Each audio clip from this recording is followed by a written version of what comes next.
Joining me every Tuesday is National Senator Matt Canavan, the former Energy Minister. Matt, before we get to Whyalla, though, I mean, this is just a scandal. Anthony Albanese's press conference today to announce that Donald Trump had promised to look at exempting Australia from tariffs on our exports to America of steel and aluminium, but then Trump hitting us with them anyway. Your response? Well, it's unfortunate for our country. I can only hope that we do get that exemption. We've got a month before they come into effect, and the President has hinted that he may look at Australia, but we yet to see if the Prime Minister's conversation has had that effect. I agree with you that the Prime Minister seems to have been late to the party here. Obviously, he made very undiplomatic comments about the President, as did his ambassador. Then he appointed Kevin Rudd as the ambassador. But why hasn't he gone to the US? Why hasn't he gone there for the inauguration or to Mar-a-Lago, as other leaders have done? A very important partner of ours. It's not clear why his engagement has just been a phone call. I also agree with you too that he should reach out to others in the Australian business community and the wider community that can talk to the US administration. I too am friends with Mrs. Gina Rinehart, but she is nothing but a patriot. She's an absolute patriot. She loves this country, loves Australia, invested so much here. I'm sure she'd be happy to help, but no one in the government seems to be lifting out or putting out all stops to stop these tariffs on Australian industries. I guess they probably know that to contact Gina Rinehart is going to give them a whole earful on the idiocy that is our net zero commitment. They probably want to be spared the truth. But to Whyalla, how much trouble is it in?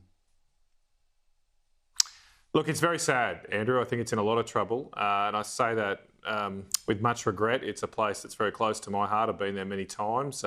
When I was Resources Minister, I helped negotiate and pressure and push Adani to buy steel rails from Whyalla to build their Carmichael mine rail line. Most mining companies don't use Australian steel.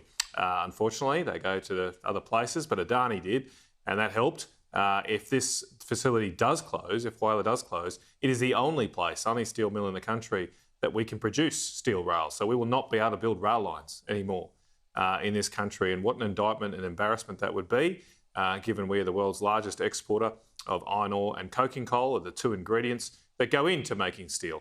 And can I also add on that front that the human toll here that no one really speaks about much, there are 400 coal miners who have already lost their job at the Timor coal mine near Wollongong.